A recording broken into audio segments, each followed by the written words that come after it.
सत्यवती के पुत्र और उत्तराधिकार संकट। क्या आप जानते हैं कि एक प्रतिज्ञा, एक अपहरण और एक गुप्त अतीत ने महाभारत के सिंहासन के लिए संघर्ष को कैसे जन्म दिया? आइए इतिहास के पन्नों को पलटते हैं और कुरुवंश की जटिल कहानी में उतरते हैं।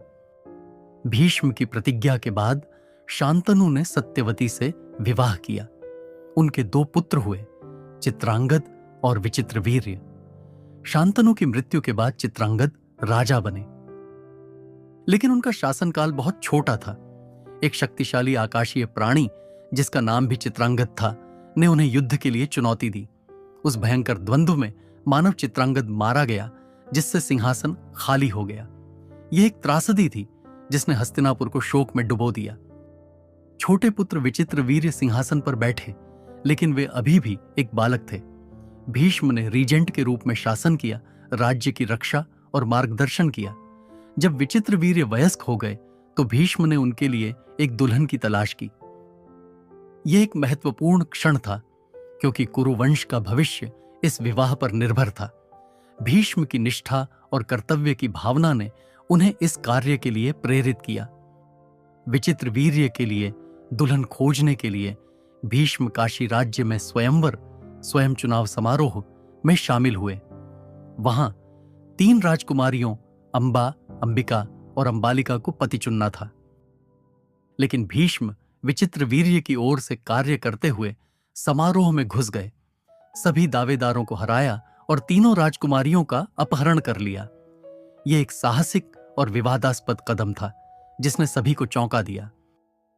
अंबिका और अंबालिका ने अंततः विचित्रवीर्य से विवाह किया, लेकिन अंबा ने पहले ही किसी अन्य वर राजा शाल्व को चुन लिया था। भीष्म ने उसे जाने दिया, लेकिन शाल्व ने उसे अस्वीकार कर दिया, उसके अपहरण से अपमानित होकर। अंबा भीष्म के पास लौट आई, मांग करते हुए कि वह उससे विवाह करे, लेकिन उसने इनकार कर दिया, अपनी ब्रह्मचर्य की प्रतिज्ञा से बंधे हुए। अंबा का दर्द और निराशा अथाह थी।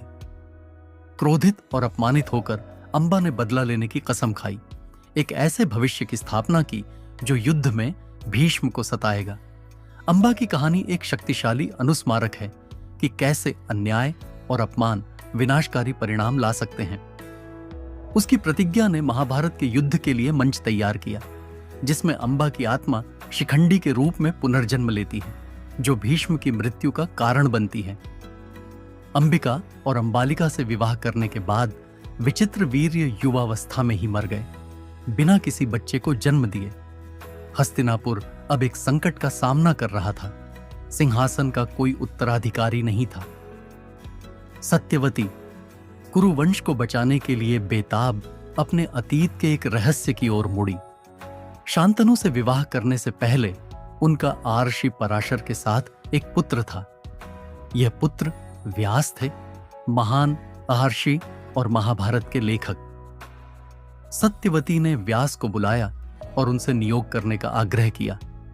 एक प्रथा जहां एक चुना हुआ व्यक्ति शाही वंश की विधवाओं के साथ बच्चे पैदा करता है ताकि वंश को जारी रखा जा सके। व्यास सहमत हो गए। यह एक असाधारण उपाय था जो कुरुवंश को विलुप्त होने से बचाने के लिए किया गया था। व्यास ने अंबिका और अंबालिका के साथ नियोग किया, जिससे धृतराष्ट्र और पांडु का जन्म हुआ। धृतराष्ट्र और पांडु के जन्म ने कुरुवंश को जारी रखा, लेकिन इसने सिंहासन के लिए एक नया संघर्ष भी शुरू किया। धृतराष्ट्र अंधे थे, इसलिए पांडु राजा बने, लेकिन पांडु की मृत्यु के बाद धृतराष्ट्र के पुत्रों, कौरवों और पांडु के पुत्रों, पांडवों के बीच सिंहासन के लिए युद्ध छिड़ गया। यह युद्ध महाभारत के युद्ध के रूप में जाना जाता है, जो भारतीय इतिहास की सबसे बड़ी और सबसे विनाशकारी घटनाओं में से एक है।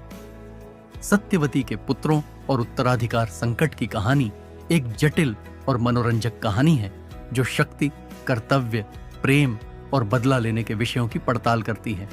यह हमें याद दिलाता है कि इतिहास के पाठ्यक्रम को आकार देने में व्यक्तिगत पसंद और कार्यों की कितनी शक्ति होती है।